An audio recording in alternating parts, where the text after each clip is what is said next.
ఓం మహాగణపతే నమః.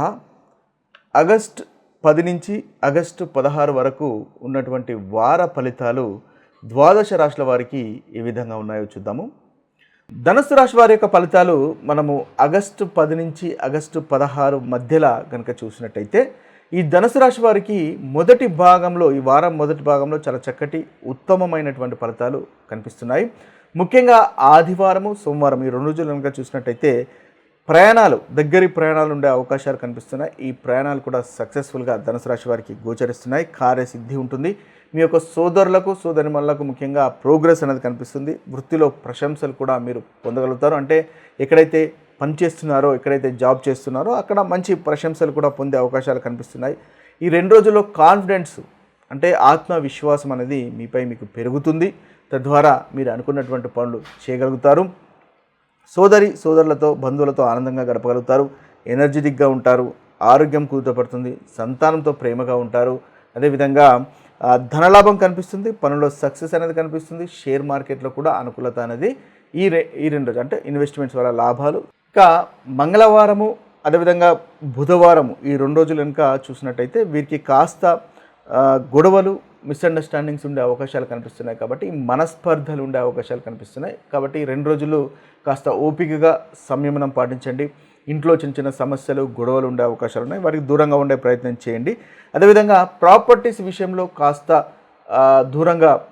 ప్రాపర్టీస్ విషయంలో కాస్త ఇబ్బందులు మనకు గోచరిస్తున్నాయి. కాబట్టి ఆ విషయంలో కాస్త జాగ్రత్త పడండి.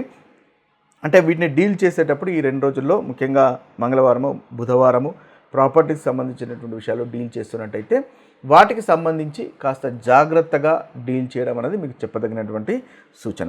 అదేవిధంగా బ్యాలెన్స్ అనేది లూజ్ కాకుండా చూసుకోండి. ఇతరులపైన నమ్మకం కోల్పోయేటటువంటి అవకాశాలు మనకి ఈ 2 రోజుల్లో ధనుసు రాశి వారికి కనిపిస్తున్నాయి. కాబట్టి ఆ విషయంలో కూడా కాస్త జాగ్రత్త పడండి. ఇక గురువారం, శుక్రవారం, శనివారం ఈ 3 రోజులు కనుక చూసినట్టయితే ఈ 3 రోజులు పనిలో శ్రద్ధ తగ్గడం వల్ల ఇబ్బంది పడేటటువంటి అవకాశాలు మనకు కనిపిస్తున్నాయి.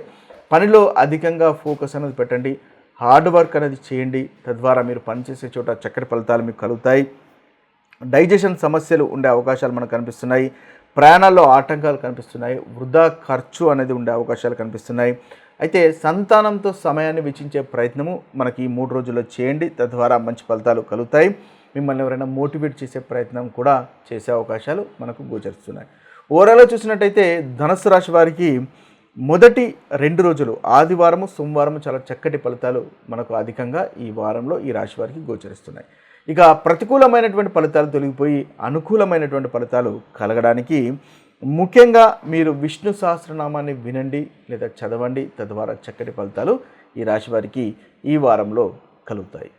అయితే ద్వాదశ రాశుల వారు ముఖ్యంగా మనకు ఏదైతే ప్రతికూలమైనటువంటి ఫలితాలు ఉన్నాయో ఆ ప్రతికూలమైనటువంటి ఫలితాలు తొలగిపోయి అనుకూలమైనటువంటి ఫలితాలు కలగడానికి ఈ వారంలో కానీ ఈ మాసంలో కానీ చేసుకోవాల్సినటువంటి పరిహారాలు కనుక ఒకసారి మనం చూసినట్టయితే ముఖ్యంగా శివారాధన అనేది చేయండి. అంటే ఈ శ్రావణ మాసంలో కనుక శివుణ్ణి ప్రతి సోమవారం కనుక మీరు ఆరాధించినట్టయితే చక్కటి ఫలితాలు ఉత్తమమైనటువంటి ఫలితాలు మీకు కలుగుతాయి. ముఖ్యంగా శివలింగానికి నీరు, పాలు, పెరుగు, తేనె, అదేవిధంగా నెయ్యి, చక్కెర, బిల్వ పత్రాలను సమర్పించడం వల్ల ఏదైతే మీకున్నటువంటి ప్రతికూలమైనటువంటి ఫలితాలు ఏదైతే దోషాలు ఉన్నాయో ఆ దోషాలు అన్నీ తొలగిపోయి మీకు అనుకున్నటువంటి పనులు నెరవేరుతాయి.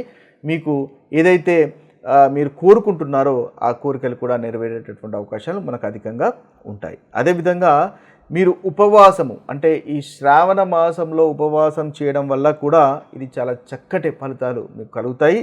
శరీరము అదేవిధంగా మనస్సును కూడా శుద్ధి చేస్తుంది. తద్వారా ప్రతి రాశి వారికి చక్కటి ఫలితాలు కలుగుతాయి. ఇంకా చూసినట్టయితే మీరు గంగాజలంతో ప్రతిరోజు స్నానం చేయడం వల్ల కూడా ఈ మాసంలో మీకు చక్కటి ఫలితాలు అధికంగా కలుగుతాయి. ప్రతికూలత అనేది తొలగిపోయి అనుకూలత అనేది మీకు అధికంగా కలుగుతుంది. ఇక చూసినట్టయితే ముఖ్యంగా ఈ శ్రావణ మాసంలో దాన ధర్మాలు చేయడం వల్ల పేదలకు దాన ధర్మాలు చేయడం వల్ల మీకు ఏదైతే ప్రతికూలమైనటువంటి గ్రహస్థితి ఉంటుందో ఏదైతే మీకు ఆ గ్రహాల మహర్దశ అంతర్దశల వల్ల కలుగుతున్నటువంటి గ్రహాల వల్ల కలుగుతున్నటువంటి ఇబ్బందులు కూడా తొలగిపోయి అనుకూలత అనేది మీకు పెరుగుతుంది. అదేవిధంగా మారేడు చెట్టు నాటడం వల్ల కూడా ఈ మాసంలో చక్కగా దారిద్ర్యం అనేది తొలగిపోయి ఐశ్వర్యం అనేది కలుగుతుంది. ఇవి ముఖ్యంగా మీరు చేసుకోవాల్సినటువంటి పరిహారాలు. అదేవిధంగా ముఖ్యంగా ధనం ప్రాప్తికి, అదేవిధంగా అప్పులు తొలగిపోయి ధన ప్రాప్తికి, ఐశ్వర్య ప్రాప్తికి మీరు ఈ మాసంలో ముఖ్యంగా శ్రావణ మాసంలో చేసుకోవాల్సినటువంటి పరిహారాలు కనుక చూసినట్టయితే, మీ యొక్క ఇంటిలో ఈశాన్య మూల శుభ్రంగా ఉంచే ప్రయత్నం చేయండి. అదేవిధంగా ఆ ఈశాన్యం అనే స్థలము, ఈశాన్యంలో మంచి సువాసన వచ్చేలాగా చూసుకోండి. ఎందువల్లంటే ఇది లక్ష్మీదేవికి ఇష్టమైనటువంటిది కాబట్టి లక్ష్మీ కటాక్షం అనేది మీకు తప్పకుండా ఇలా చేయడం వల్ల కలుగుతుంది. అదేవిధంగా రావి చెట్టు, ప్రతి శనివారం సాయంత్రము రావి చెట్టు వద్ద ఆవ నూనెతోని కనుక లేదా నువ్వుల నూనెతో కనుక దీపం వెలిగించినట్టయితే తద్వారా కూడా ఈ శ్రావణ మాసంలో మీకు చాలా చక్కగా ఉంటుంది. అప్పుల బాధలు తొలగిపోయి ఐశ్వర్య ప్రాప్తి అనేది మీకు కలుగుతుంది. ఇక ఈ మాసంలో ముఖ్యంగా ధన ప్రాప్తి కొరకు మీరు చేయవలసింది ఏంటంటే, ఒక జత వెండి పాములు కొని వాటిని పూజించి ముఖ్యంగా డబ్బులు దాచుకునే స్థలంలో ఉంచడం వల్ల కూడా మీకు సంపద అనేది ముఖ్యంగా పెరిగే అవకాశాలు అధికంగా ఉంటాయి. తద్వారా కూడా ఐశ్వర్య ప్రాప్తి అనేది మీకు కలుగుతుంది.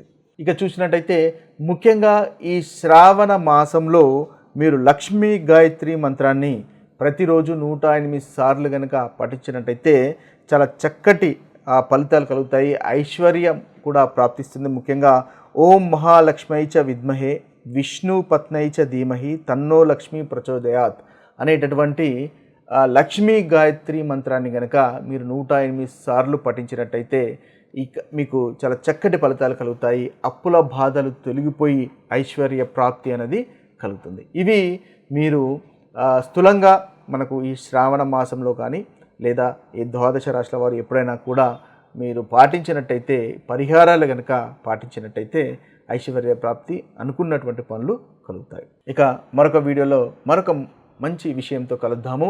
అంతవరకు సెలవు. సర్వేజన సుజనో భవంతు, సర్వే సుజన సుఖినో భవంతు. నమస్తే.